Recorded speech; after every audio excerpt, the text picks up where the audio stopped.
Hello and welcome to the third day of EU DisinfoLab's annual conference. Thank you so much for making time to join us all here virtually.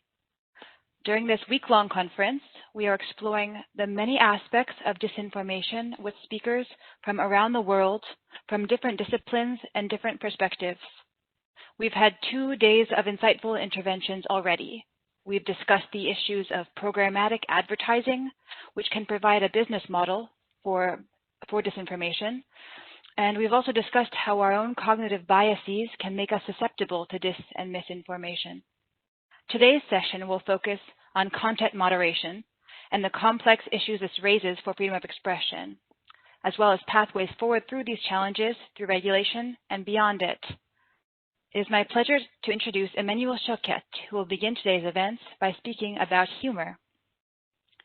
Emmanuel Choquette is a doctoral student in political science at the University of Montreal. He will soon begin his postdoctoral research at St. Paul University in Ottawa. Emmanuel is a member of UNESCO PREV, a working group on the prevention of radicalization and violent extremism, a member of the research group in political communication, a member of the Center for the Study of Democratic Citizenship in Quebec. His work is deeply interdisciplinary, merging strategic communication, political science, social innovation, and humor studies. His previous research has focused on the effects of humorous speech on political attitudes towards members of diverse cultural and religious groups. His postdoctoral research seeks to identify and develop the most effective processes and discursive strategies to combat the circulation of hate speech on the web and radicalization among young people.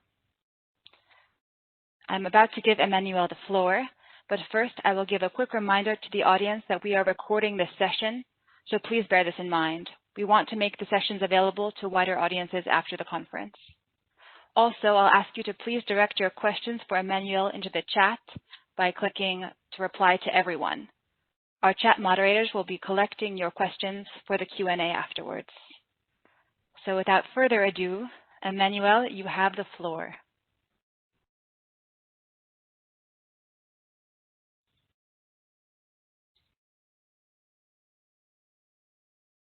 Very happy to be with you.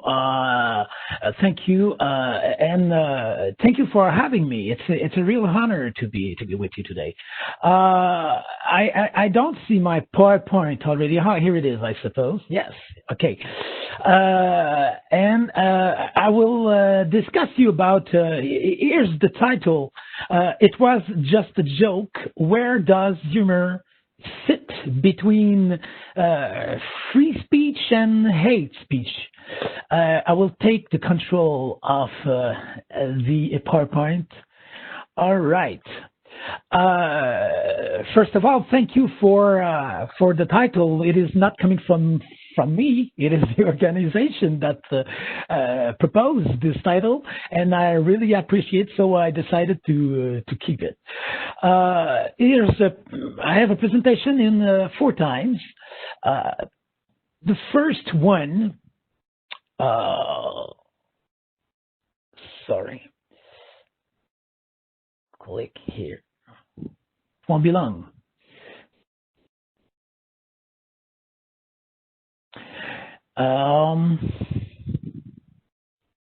Okay, good. So the first time is about the definition of humor. Humor, satire, jokes, gags, comedy. What are we talking about? And I think that's the principal thing we should keep in mind here is that joke is really more than a matter of laughing. It is really more than it, for 2 reasons, in my opinion. The first one is, it's obvious. Not all the jokes are so funny. It depends on so many things. Maybe I will find something very funny that will not make you laughing at all. So I think it's really it depends on the context of my sense of humor, yours, and so on. So I think just for this first reason, humor is more than a matter of laughing. But the second thing more important in my mind is because humor could be and is oftenly a spiritual, a philosophical thing. It helps us to see things differently, understand the world differently than it seems when it's proposed or discussed more seriously. It makes us see phenomenon, reality differently as well. So, sure, humor is more than a matter of laughing, and it is more complex to analyze and understand than it seems. The second thing, click, yeah. There's two questions at stake, especially concerning this link between humor and free and hate speech. The first one, more concerned about the hate speech, is what is the intention behind this joke? What is the intention of the person who delivered a gag, a joke? Does he have the intention to just to make us laugh? That's it. Or does she have the intention to target specific people, specific communities?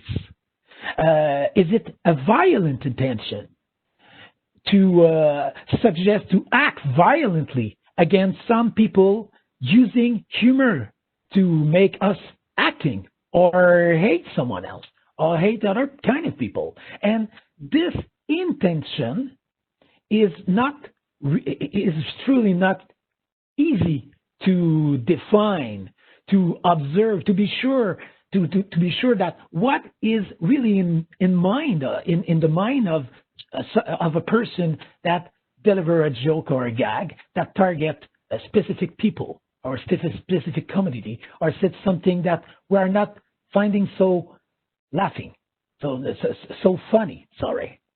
And I think that this question of intention is truly linked also as with the question of the justice question, the law justice, the juristic matter. And of course, we have to prove it, and it's not so easy, for sure. The second thing is the effects of this joke. And the question of effects is not easy to measure. It's not easy to measure the effects of any kind of discourse, and humor as well. It's not easy at all. But we can be agreed that there's some effects of a humoristic speech, of course. But what kind of effects is it? Is not so clear. How strong are the effects? Is not so clear also. But there's two things linked. The intention and effects are truly linked, but in the meantime is so different, and maybe we should consider them separately or in a different way to understand this link between humor and free speech and hate speech. Third, and when we want to understand these effects of humor and the function of effects, there's three schools. I said three ways to understand these effects. The first one is there's no effects at all. It's just a joke. I'm just kidding. We hear it oftenly. And it's the perspective of Olson et al. In their research that observe that there is no direct effects. There is no real observed or significant effects in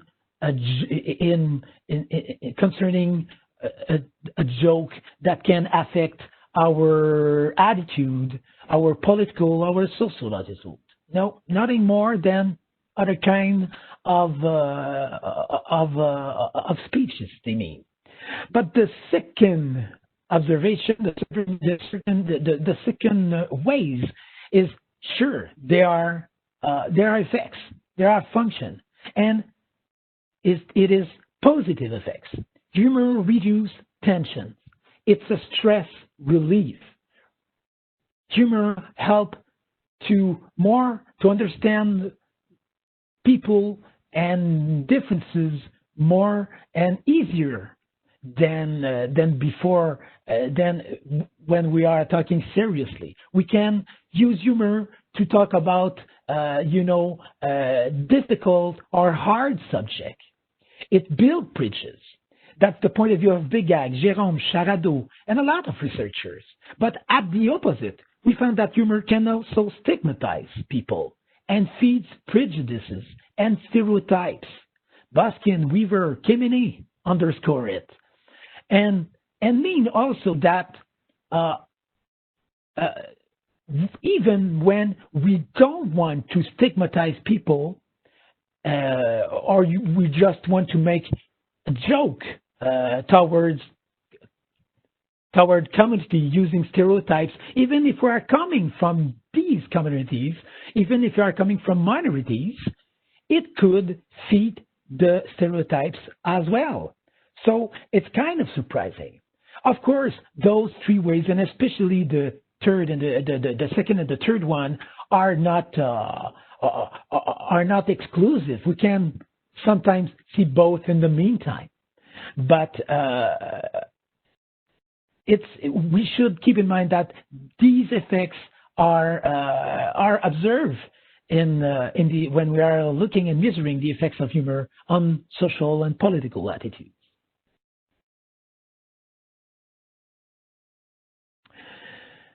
And to observe those effects, I made an experience.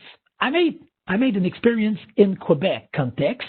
Quebec context is really interesting because in Quebec, humor is a real industry, an important industry, the most important industry in entertainment.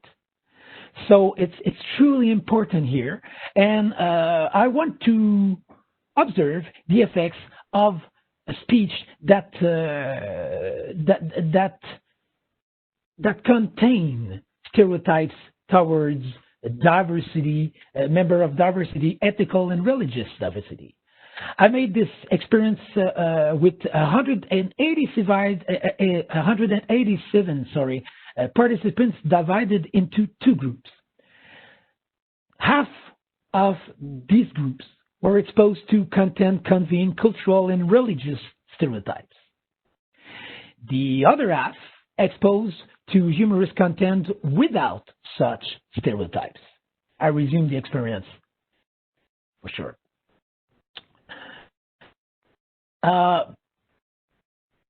Before I present the result of this experience, I have to tell you that I made another research previously, and it was a content analysis and I was analyzing the content of 76 humoristic videos. And those videos content stereotypes and prejudice as well, but there was a lot of stereotypes, and I want to know what kind of stereotypes, who are the people targeted, who are the communities targeted in these numbers and in these videos between 2006 and 2018. And what I observed is there was plenty of communities that was targeted, but two communities was especially targeted. The first one, the Black people. Black communities was one of the most people targeted by the jokes. And the second one, it was the first one at all. It was the Arab. And when I mixed Arab and Muslim, it was really the major communities targeted by those the jokes and the gags that we were found in these videos. So it was curious, and in the same time, it was consistent with what we observed in previous research as Jacob Zue in 2006, that was observed that it was due to and a lot of researchers find it as well, that it was due to the post 9/11 era and maybe a kind of a fear towards Islamic terrorism. And that's what we saw here in this slide. Okay, let's continue with the results of my recent experience. With the figure here, we observed three factors. The first one is the racial resentment, meaning the resentment against people coming from immigration in general, and minority as well. The second is measuring racial stereotypes against 5 communities: the whites, the black, the Arab, the Christian, and the Muslim. Why Christian? Why white? Because it's the majority of people here in Quebec. With the same categories, I was using the feeling thermometer, 3 factors that was as well used and developed by Ashley Jordana in her previous works. And this figure showed that there's no significative direct effect. So give reason to also previous research. There's no significant direct effects. We saw some effects, and what we observe here is there is a difference between the group 1 and the group 0. The group 1 was the group that was exposed to stereotypes. And in all the indicators, all the results that we obtain, it's always the result is always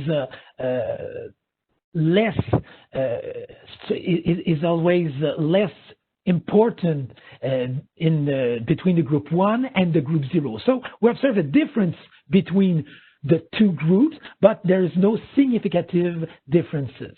But the main differences that we saw, the principal differences that we observe, is between the Arab, the Muslim, and the immigrants as well. So maybe there's something here. So what about other kind of effects? Maybe if there's no direct effect, maybe there is mediated effects. And we observe it, yes.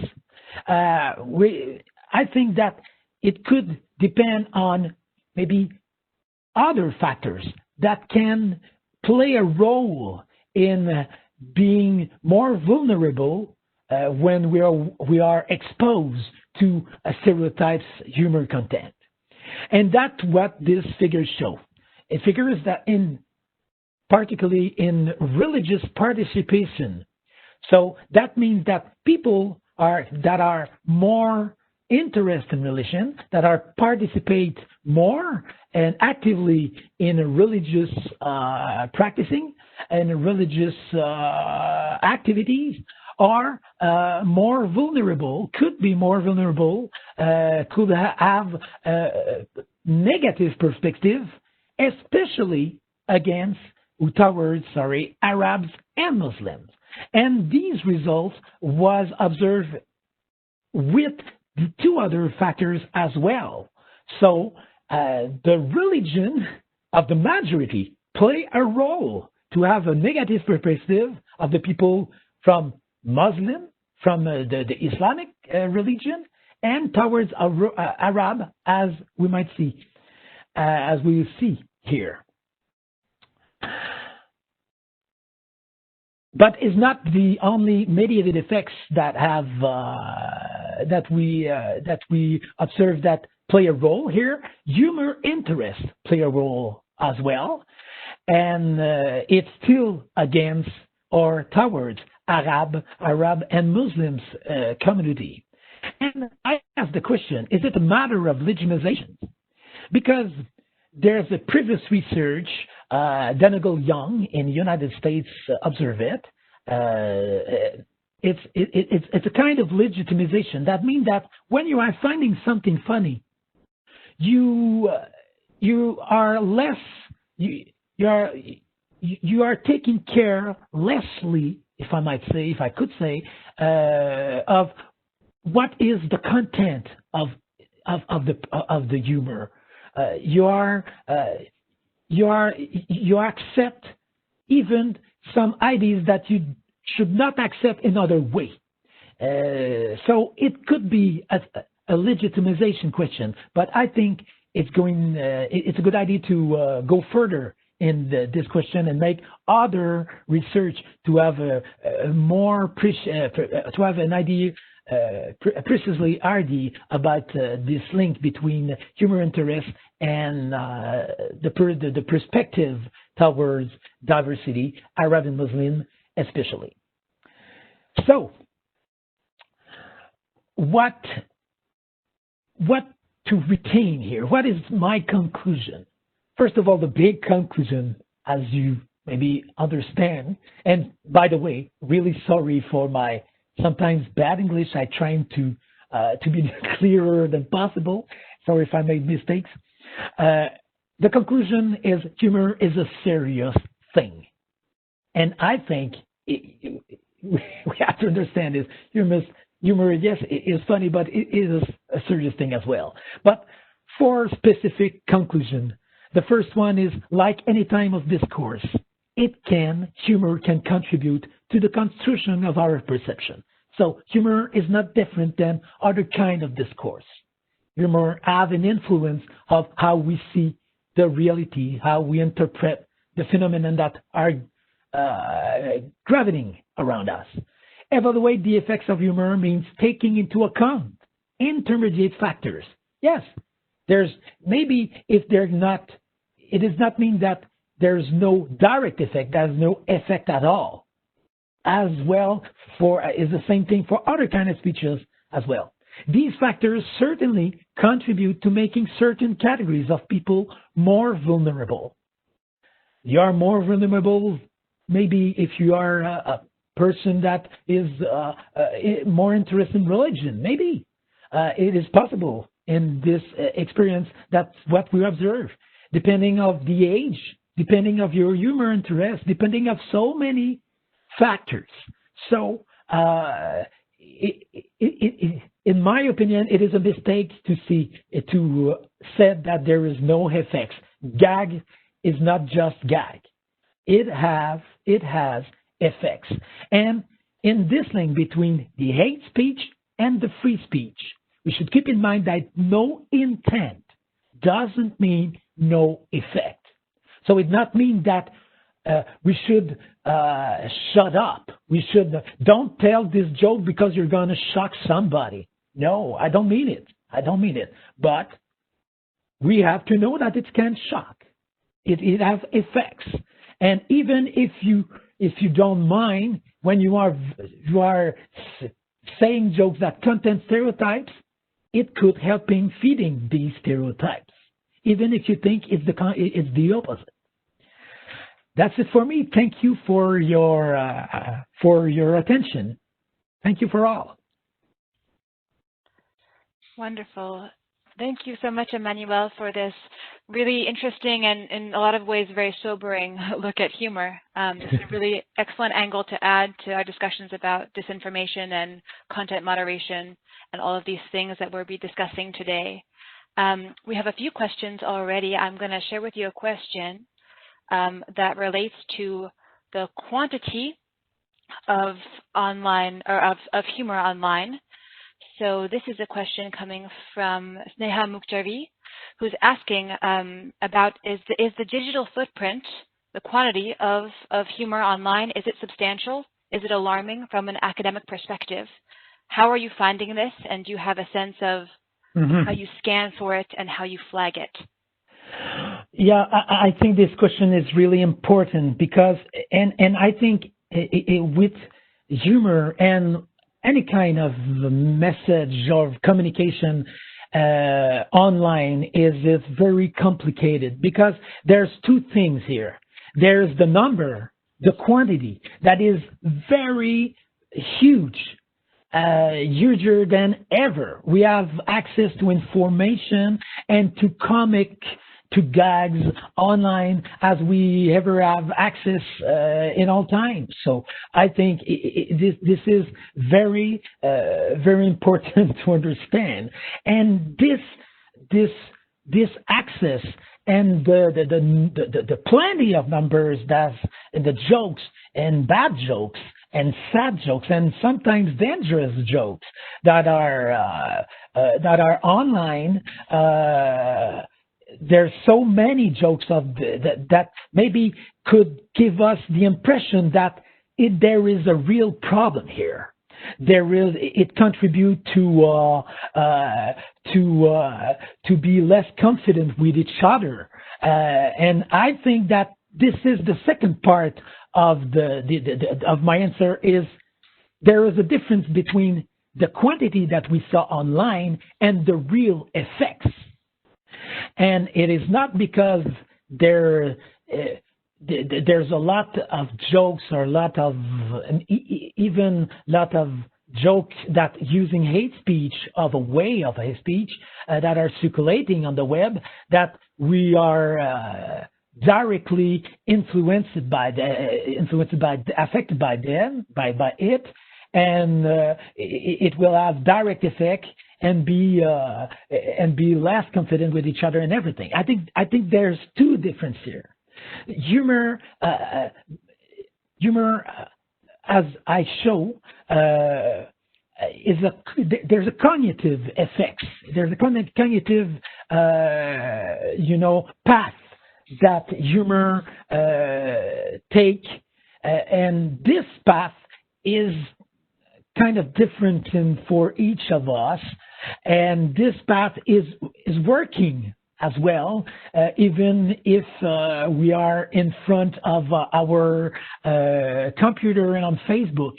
And sometimes, yes, we are vulnerable because of how we are dealing it with cognitively speaking, but sometimes we are dealing it very positively. So there's a difference between the circulation, the number that we saw online, and the effects. But as you are, of course, it's a preoccupation because of the numbers and because of the people who is exposed more than ever to these kind of content. Yes. Okay, great. Thank you. We have another question. Actually, quite a few. This is wonderful. Good news. Just scanning through them quickly. Okay, yeah, we have a question from Alt News, actually. So what do you think about growing meme culture, which provides anonymity to its creators and can be an easy method to stereotype and stigmatize a community disguised in a way as humorous content? I think that's an excellent question. Thank you, Alt News. Yes, excellent question as well. And with the memes, especially, it's a category of humor, but it is humor as well. First of all, but people are using humor. Not only for making jokes, it's a serious thing. So people using humor to defend interest, to promote something, to convince. And when some people using memes, they are using memes also to prove something, to denounce a reality. It could be positive, it could be negative, but they use humor. But humor is just a tool, is just a way to transmit an information, a message. It is not different than other way to transmit information. But it, of course, humor as a cognitive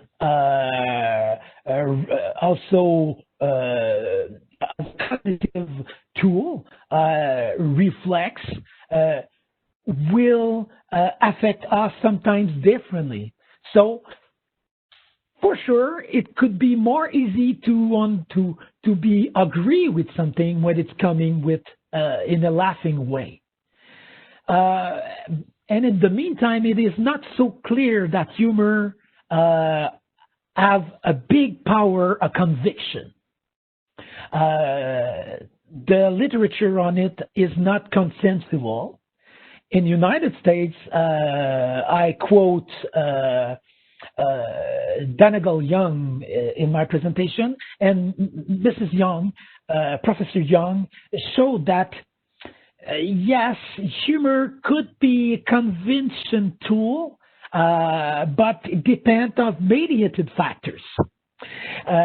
So with the meme as well, but we should be aware of it. Yeah, people using meme to convince and using comics meme to convince and to share their point of views. And it's not so innocent. It's not innocent as it may seem. Yeah.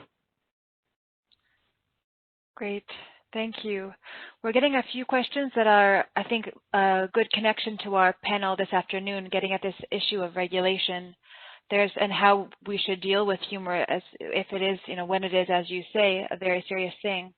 We have a question from Avaz, which is asking, since humor can be very serious and cause harm, do you think it should be regulated?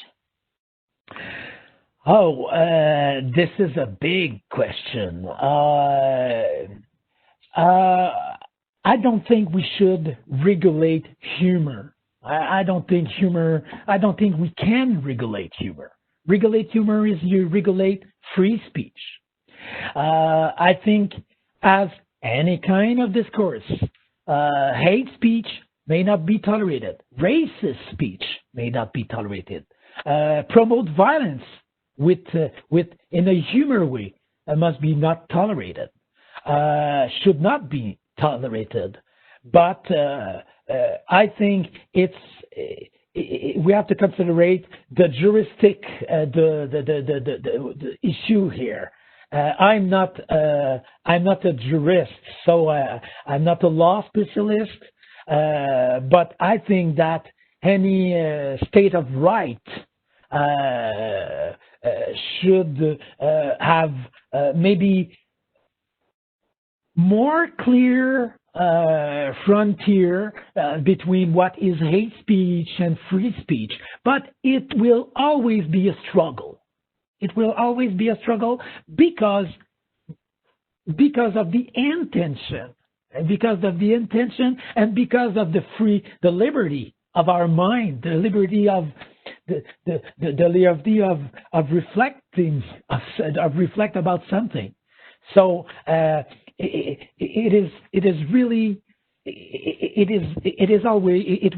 will always be a struggle, in my opinion. Thank you. Yeah, I think it's interesting thinking about this also related to social media content and efforts to regulate it. And I think platforms now are trying to make some efforts around adding context. For instance, Twitter trying to add context to tweets. So, yeah, I understand you're approaching this from a research perspective, but it's really interesting to put it beside the design perspective and later on this afternoon, the regulatory perspective. We have another question, and this I think will be our last question, from the Center for European Policy Analysis. There's a lot of discussion about content online that might be taken seriously by some consumers, but is considered humorous by its creator. For instance, cheap fakes, fake articles. Do you think that this is that there's a different or similar effect to the way humor is recognized, to the way we recognize influences our own perceptions? I make research on it. Interview people coming from humor industry here in Quebec. Great. I interview humorists, so comedian. Also people from agency, and to have their perspective. And there's a lot of paradox here of opposition, because I think the majority of the people that I was asking this question, do you think that what is the effects of your jokes? What is the effects of the gags? And the major part of the person that I interviewed said, I think yes, it could have negative effects, but I don't think that it is so negative. I think that the major part is very positive. I want to make people laughing of their realities. I want to look differently, the reality. I want to be original. I want to present things differently than we present it in another way and everything. And that is that is contrasting with what I observed with the content analysis, that we saw that lot of numbers contain stereotypes, again, the same kind of people. So when I asked them, why are you targeted this kind of people especially? Why do you do this? And they said, oh, it's because of the context. And it's the reference. When we want to make two things. The first one is a stand-up comic start from himself. Is proper way of understanding the world. So I said, okay, good. So does it mean that you mean what you said? You think that we said? You agree with it? And he said, no, I not agree. It's the comic. It's a comedian. I make a comedy. So there's a difference between what I'm saying and what I'm thinking. And in the meantime, it's not far from me. It's in me. So there's so many opposition in it, and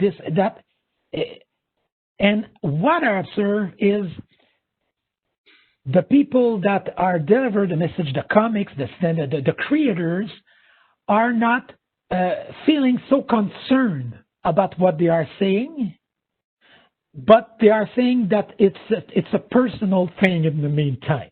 So they are not feeling so responsible of what they are saying, and many times the answer is it's the responsibility of the people. It's the responsibility of the public, and I think it's a kind of again a struggle between the perspective of the public that say yes, I have responsibility, but you have responsibility as well, and humorous people, comedians say yes, I have some responsibility, but public has many responsibility as well. Yep. So we're it was a long answer. It was a great answer. I would love to ask you one more question, if I can. We have a great question here. And so you're speaking about these two actors, the people and comedians, but there's another important actor when we think about this content online, and that is social media platforms. And there's a lot of pressure put on platforms right now to try to regulate speech, including, what would be humorous speech in some cases. And so there was a question asked, to what extent can an algorithm deal with this? To what extent can we moderate this process? Can we automate this process? From your perspective as a researcher, how can algorithms help, if they can help? Mm-hmm. Hard question. First of all, it's very hard to be a referee on the web and decided to be the filter, to have a filter, and yes, this is good, this is bad, this is going too far here. It's again and again a real struggle. But I think that the key here, there's two keys. First one is, don't forget that there's mediated effects. Don't forget that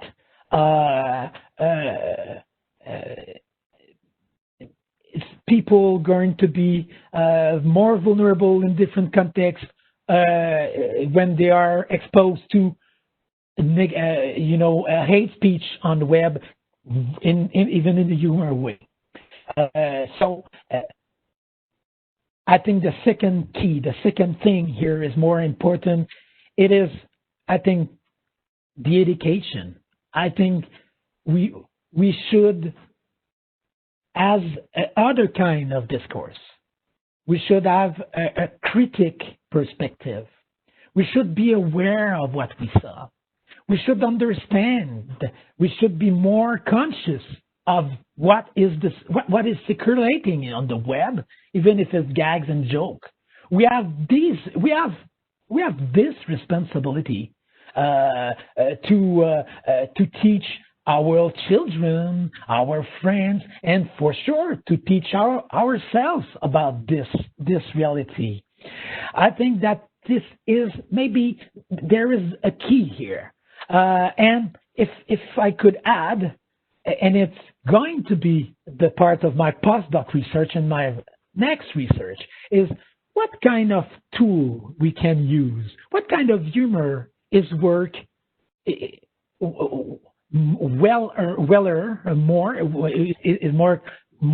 than other kind of humor. What kind of jokes is more effective to fight the circulation of a hate speech? What kind of jokes could be more destructive in our way to see our society? So have more precise, know preciously what is the context here. What is the problem? To have a better idea of this, the major picture of the circulation of humor contain hate speech and everything. I think we have to put a diagnostic before to go on the operation table, if I might say something like that. Great. Thank you so much, Emmanuel, for joining us all the way across the Atlantic. Thank you for this presentation. So now we're going to begin a break. I think we're going to start, maybe we'll add another 5 minutes to this break. I think we'll rejoin again at 3:10 Brussels time. This next session will be regulating disinformation while safeguarding freedom of speech. So I think that Emmanuel's presentation has really set us on course for a really interesting discussion. And this panel will be chaired by Paolo Cesarini, Head of Unit for Media Convergence and Social Media at the European Commission DG Connect. So please join us again in a few minutes at 3:10. Thanks, everyone.